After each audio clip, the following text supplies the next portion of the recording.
Hi everybody, I'm here with a bit of a new series I'm going to do. I'm going to be going through the demons from the Goetia one by one, comparing the three decks that I have, the Fallen Angel Tarot, the Occult Tarot, and the Goetia Tarot. And we're going to be talking about each one, and we're going to talk about their history a little bit, and their supposed powers and things, and what I think of these different cards, and what I think of like the correspondences that they've used, their meanings, that kind of thing. And hopefully we will all learn together. And for those of you who are like, whoa, that's demons, that's bad kind of thing, please remember that this was made up in medieval times. So historically speaking, put it in that context. Also as well, if you do believe in these things, just remember if you're watching a show about sharks or talking about sharks, that's not the same as wandering into the water that's infested with them and like playing with them. So we're not summoning anything here. We're just talking history and getting informed and learning things. So, take it for what it is. So we're going to start with Bael, who's number 1. I'm going to be going through in order. And it's spelled B-A-E-L. And if you have ever read the Bible or have a background in Christianity, you may be like, that sounds like Baal from the Bible, B-A-A-L.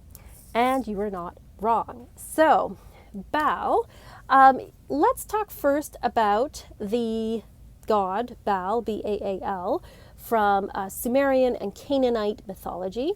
And then we'll talk about the demon who is named after him. So, just to be clear.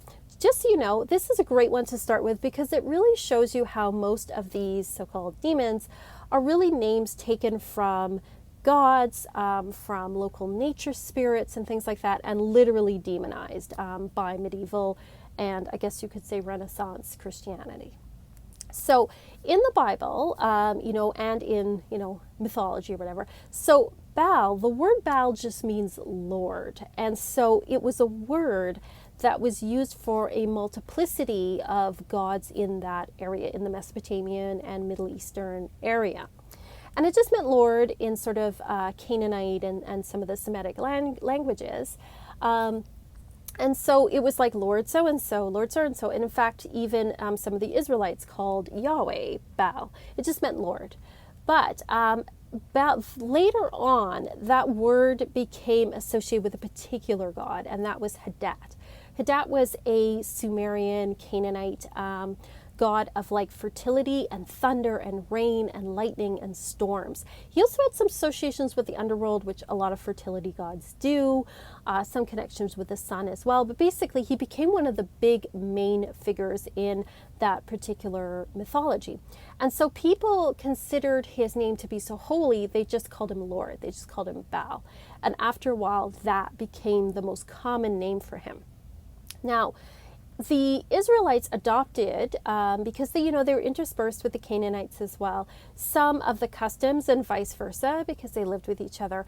And so Yahweh took on some of those storm aspects that Hadat or Baal had. And so that's why you see God sitting on a cloud throwing lightning bolts and stuff. That's where that comes from. So anyway, Baal became, like I said, it became the word after a while for Hadat.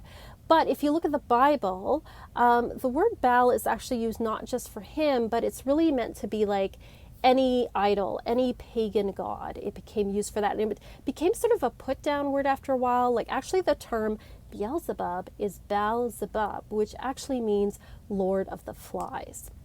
And so what they were really doing is sort of insulting their neighbor's god by saying, oh, well, like, your God is the God of the dung heap. He's the Lord of the Flies, so to speak. So, fun fact, that's where the term Beelzebub comes from.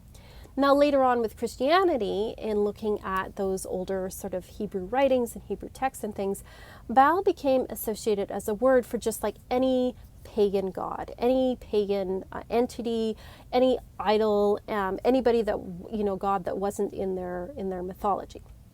After that, as well as we go on, even in like Milton's Paradise Lost, he describes like every pagan male, like pagan god as a demon and calls it Baal. And then they had like a term for the female ones, which was Ashtaroth, which is another demon, which we'll get to.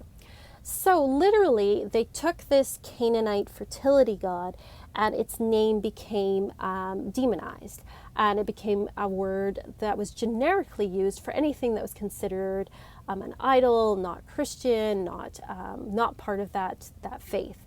As well, Baal even became used by Protestants during the Reformation to describe Catholic saints, to say that they're Baal, they're icons, they're bad. So just some background, where that particular word comes from, who that particular god is.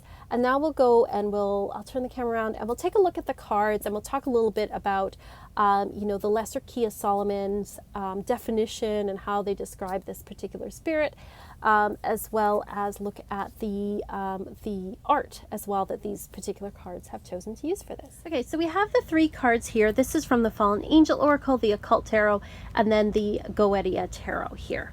So as you can see, it's spelled B-A-E-L for this. You've got the sigil here. He's associated with the sun and with the element of fire. Each one's associated with a planet and with a particular element.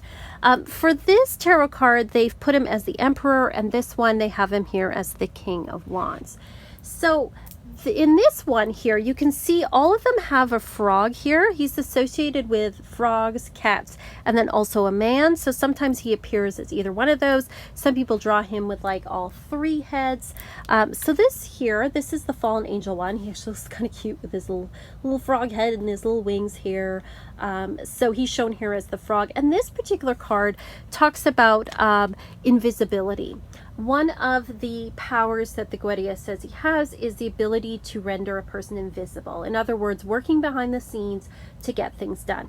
He's considered a very powerful deity, and so that's why I can see him being associated here with, they've associated him with the Emperor and here with the King of Wands, because he is a very strong deity. He's also seen as somebody who has like a very rough, commanding voice, although not unpleasant, they say.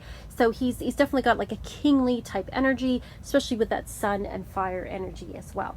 This particular card in their book, they really focus on working behind the scenes, being invisible, sacrificing recognition to get the job done, to do things behind the scenes. So that's what this particular card focuses on. This one here, it's interesting. It says controls the weather, rain and lightning, cures or causes pestilence. So Baal, the Canaanite god, was associated with storms and thunder and rain. He was a weather god. So it's interesting that that is put here in this dictionary infernal piece that we have here on the Occult Tarot, that old association became transferred over to this new one. It's interesting how the dictionary infernal makes him look scary, makes him look like a spider, whereas these ones focus more on his shape-shifting abilities, which is another power that apparently he has, as opposed to making him look super scary. So this one here shows I like that the cat and the man and the frog all have crowns on their heads. I think that's very cute, and they associate him here with the King of Wands. So again, a powerful fire king. He's recognized for his powerful qualities, so I can see why that association was made for that tarot card in this case. This one also talks about invisibility and getting things done behind the scenes, but also warns against trying to push things, trying to lord over people, or letting your anger or your wanting to control things get out of control. So it talks about that shadow aspect, but how the good side is that if you kind of control that, or don't worry so much about that recognition, you can get things done. So you can see here there's some similarities, there's some differences here. I think this one is my favorite with the little froggy here. This is beautiful as well. This one looks like super creepy, let's be real. But it's good to know what background this comes from. And also you got to remember that the Lesser Key of Solomon is from the 1600s. So, at that time there were a lot of fears around things like witchcraft and anything that didn't fit into sort of the church's idea of what was good, and so frogs and cats became very much associated with witchcraft. It's interesting that the Canaanite god Baal is not associated with these animals. He's actually associated with the bull and the ram, which is more about the fertility sort of aspect, whereas this becomes much more about putting him into like a smaller form, but also those associations with witchcraft as well. So thank you very much for joining me. Let me know what you think of these, what you think of this series. Is something that interests you? Are you like, whoa, that's too weird? But I want to kind of demystify things and also just talk a little bit about the history of where these things come from. So that's the point that I'm looking at for this. Further, if you want to, right now on my Patreon, just so you know, we are working with the sun god. We are working with Sol, Helios, Apollo, whatever you want to call him. Working with the sun god on health and healing for this month, healing energy. If you want to come join us for that. And in Witch School this month, we are talking about daily spiritual practices. Next month, we're going to be talking about meditation. If you want to come join, there's the link below. Otherwise, thank you so much for watching. Let me know what you think. And I will talk to you all next time. And as always, peace and love and love.